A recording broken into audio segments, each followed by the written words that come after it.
Hello everyone. Today let us discuss few questions of chapter 2C. So let us start with question number 1. Question number 1 says you that write three equations of uniformly accelerated motion relating the initial velocity, final velocity, the time t and acceleration a and displacement s. So this question we have done. So simply what you have to do, you have to give the Newton's three equation. Then you are having question number 2, derive the following for the uniformly accelerated motion. So for this derivation we have done, already it is uploaded. So if you have not seen it, so please see it from there. So the derivation of these three equations we have done. Then we are having write the symbol, write an expression for the distance s covered in time t by the body which is initially at rest and moving with a constant acceleration a. So this we have done. So what in this question what you have to do, you have to give the second equation, that is s equals to ut plus half at square. Initially at rest means put the value of u equals to 0. Then we are having expression s equals to half at square.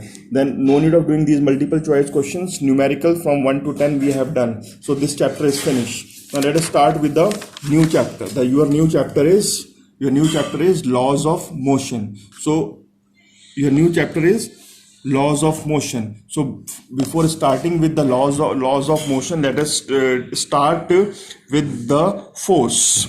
So now force, what is force? So you have learned the simple definition of force, that force is anything push or pull is called a force. You have learned you have learned this definition of force, but according to your standard, according to class 9th, we are having a new definition of force. We have to define the force according to the laws of motion. So by using the laws, we can say that force is any external cause which produce the displacement in the body. So force is any external cause which produce the displacement in the body. Its SI unit is Newton and its CGS unit is dyne. So we can define Newton also by using the laws of motion. So we can define Newton as 1 Newton is that force which produced an acceleration of 1 meter per second square in the body of mass 1 kg. Also we can define dyne. We can say that dyne is nothing but it is that force which produced an acceleration of 1 centimeter per second in the body of mass 1 kg. So don't worry about these notes. I upload them on the WhatsApp. You can copy them from the WhatsApp. Now after this, the force is divided into two categories. The first one is the contact force. Then we are having the non-contact force. So first of all, the contact force.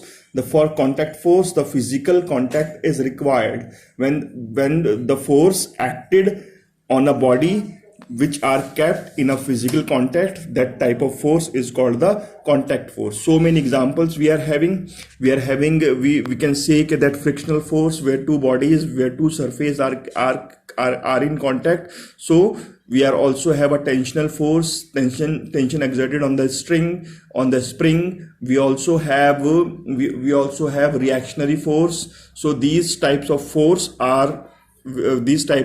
where the body are in contact are called contact force. Then we are having non-contact force. In non-contact force, the body are not in actual contact of each other. Okay, for example, we are having the magnetic force. Magnetic force means the magnet is there and it can attract the iron object from a distance. So no need of actual contact. The gravitational force is also there. If we throw the body upward, it's come back to earth. It is because of the gravitational force. So actual contact is not required here. We are having the electrostatic force. The opposite charge attract each other. It is electrostatic force. So here again the no need of actual contact is required. So these types of forces are called non-contact forces. So many examples we are having. You are having a tensional force applied on the string. So the string is given to you, the tensional, it is an example of contact force. This is the weight, this is the tension. So actual contact is there. Then we are having the reactionary force. He is holding something in his hand. That action and reaction take place on different bodies, but two different bodies are kept in contact here. The table kept on the book kept on the table. Again, the action and reactionary force and action reaction take place on different bodies, but the bodies are in contact with each other. Then we are having force exerted on the spring. So again, when we this is the spring, and it is fixed, and we can apply the force at this point by stretching it. We can apply the force at this point. So again, the force can be the body should be in kept contact. Then we are having the collision forces between two bodies. Collision forces, here we are having a motion of A, the motion of B. They are moving in the opposite direction. They collide with each other. Then they exert the force on each other. This is again an example of contact force.